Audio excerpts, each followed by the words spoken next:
Hey guys, welcome back to our Bible study room. Tonight we are going over 4 of the 9 gifts of the Spirit. So we're going to start with words of knowledge, and it comes by a dream, a vision, or a thought.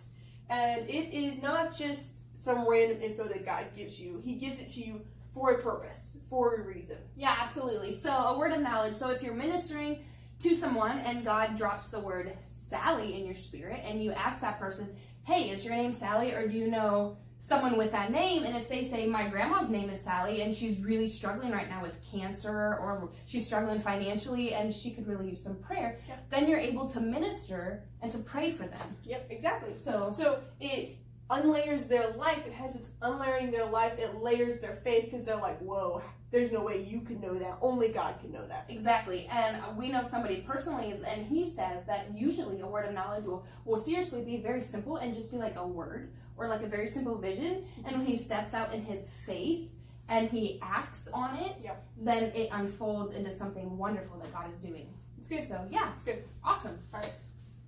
Words of wisdom. So words of wisdom. So usually these gifts never operate on their own. They really stack up and they kind of intertwine, but they're still very distinctive. So the word of wisdom, very similar to the words of knowledge, but the words of wisdom provides instruction, direction, and guidance. So basically what this gift does, it allows you to get through something. It gives you those steps to overcome a difficult situation. That's good. Yep, exactly. Yeah. Yeah. I think all of these gifts we have over here, that they reveal something beyond our natural ability to know. I feel like all of the gifts do that in some way. Yeah, it's the Holy Spirit working through us, because we're just the vessels. He's the one doing the work, and it's all for His glory. So it literally has nothing to do about us. Yeah. We're just showing up and just saying what He tells us to say and working with it, because He knows what's going on.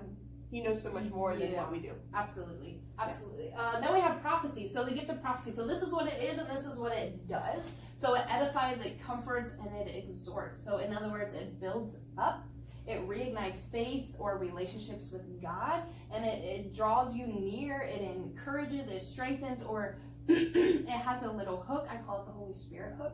So if a prophet, and a prophet is not the only one that can prophesy, but if a prophet comes to your church and he is prophesying to the congregation and he says something that someone in that congregation can really relate to and that they can pick up on, it's that little hook. So it's the Holy Spirit speaking to their heart and grabbing their heart, and maybe that one person that is hooked might say, I really want to figure out what this Jesus thing is, because this is pretty awesome. Yeah, that's good. Exactly. And word of prophecy will confirm what we already know. Yes. So if someone comes up to you and like, hey, I have a word of prophecy, and they start telling you something, you're like, I have no idea what you're talking about. I never heard that before. I've never dealt with that. Probably just need to let that go. A word of prophecy confirms what we already know. Yeah. It's gonna No, I'm so sorry. In the mouth of 2 or 3 more witnesses. Yes. And so God will always confirm. If He tells you something, He's always going to confirm it. Absolutely. Go ahead. Okay, so I've had this experience where I've had somebody give me a word and they confirmed what I had been praying to God about. And only God would have known that. So yeah, that's important because it does confirm what we already know. Yeah. Love it. That's good. Yeah. And this is speaking in the place of God. So this is something to take very seriously. It's not something to just be flippant about, oh, I have a word of prophecy. No, it's very serious. You are literally being God's mouth. You are being God in all of the gifts, but this is something that you need to take very seriously. Yes. And prophecy is not a teaching. It's not, hey, here I have a word of prophecy for you, edify, exhort, all that. Okay, well, this is what I think it means, and this is what the Bible says. It not cut that person.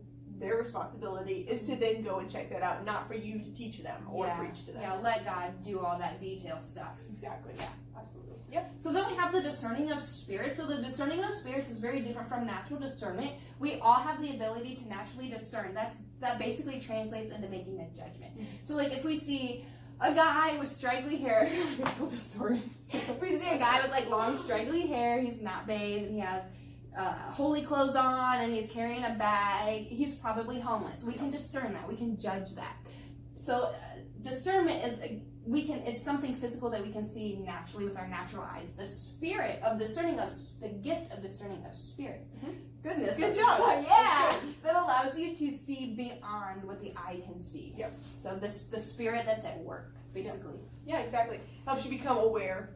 Mm-hmm. Of 4 more particular things of God, of man, devils, and angels. So we become aware of these things through feelings or thoughts or a vision. And as far as the first one, God. So first of all, you have to filter everything through God's word. Yes, because what does it say? That Satan appears as the angel of light. Exactly. So and you we're have to supposed test the spirit. Yeah. And we're supposed to judge every spirit. Yeah. So we have to make sure we're confirming everything through his word and making sure that that all lines up. Yes, so if it's a spirit of God, then you're on it, girl. I'm sorry. You're good. But it's good, yeah. It confirms his word. I'm sorry. Yes. No, you're But good. if you're discerning the Spirit of God, you're going to know His will, His direction, and time frame, seasons, where you're supposed to be, who you're supposed to be linked up with. Because everything that happens in our life, every person that crosses our path is a divine appointment. So Exactly. I'm sorry. Exactly. You're doing great. No, you're good. You're good. So also, discerning spirits also works in with discerning a man's spirit. Yes. So that goes with their motive. Yes. You can understand you will be able to see if there's something else going on behind what they're saying or what they're doing or their personality even. If they're a broken spirit or a hasty spirit or a prideful spirit or a humble spirit, you will be able to discern those things, and that could come from what they've been through, who they've been around, a whole plethora of things. Yes. So, and then that helps us when we can see those things or discern those things, then that allows us to deal with people. A man, yeah. People. The situation as a whole. But there deal you with go. it, yeah, more There you efficiently. go. Yeah. More efficiently, exactly. Because I'm sorry. You're good, go ahead. Because, like she said,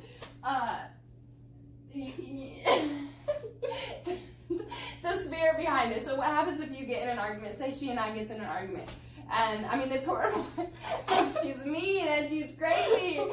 But really, what if her spirit is just broken? Because hurt people hurt people. So instead of being like, being offended and allowing offense to come into your life or unforgiveness to come into your life, God can reveal through discerning the spirit that she's operating in, right? Her own spirit that's broken, then we can effectively deal with that. Be like, okay, she's actually broken, so how can we minister to her? Exactly. So exactly. that's great. Okay, well, and it also allows us. That's kind of that is revealing to us more, say, negative things almost in a way. Yeah. But it also reveals to us or allows us to see someone's gift or their purposes or their callings or their talents as far as in the kingdom of God, so we can help effectively plug them into what God might have for them to be part of the kingdom.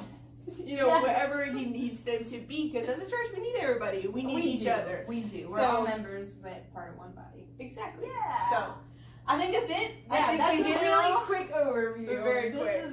This is really deep stuff, and I mean, you could really dig this stuff out forever. So, yeah, this is just a quick synopsis. Yeah. All right. Have a good night. Thank you. Are we on? Yeah. Hey, everybody. It's Michaela. We're back.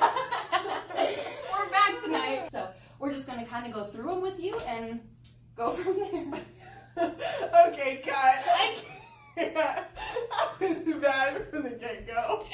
As you can see, and we're just really digging into this to see what God has for us in these things. So, the first one...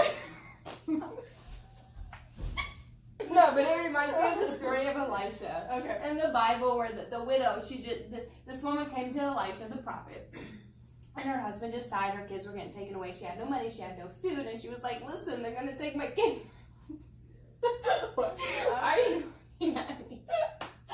I don't know. I'm sorry. Okay, so she's like, listen, they're going to take my kids away. Help me. What do I do? I don't have money. I don't. Stop looking at you. All right, go ahead.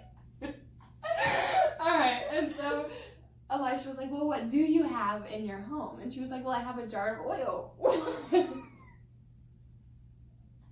Are you good? I have a jar of oil. And he was like, okay, well, I want you to go around to your neighbors, go around the town, see if you can find empty vessels, empty jars. Right. Why are you laughing? He said, collect them. Yes, collect them. Bring them back. Bring them back. So she obeyed. Yes. And she took that one jar. And she started pouring it into all those empty vessels that she collected. Yes. And they miraculously, the oil miraculously multiplied. And she was able to fill all those jars with that one jar of oil. And she sold those jars. Then that... for money. Sorry. Welcome back to our Bible study room. Tonight we are doing 4 of the 9 gifts of the Spirit. And so we're just gonna. I don't know. You did great on this. I'm sorry.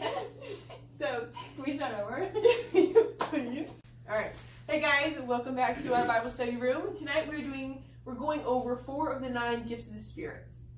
There's only one spirit. No, sometimes it's something small, and you have to step out in faith and walk in it for it to start flowing and God to start revealing what He's doing. That makes no sense. So, totally lost. Are we on? Yeah. Oh wait. Welcome back to our Bible study room. Yeah. Hello. Hey guys, we name Sally. So like, No, it's too late. Okay.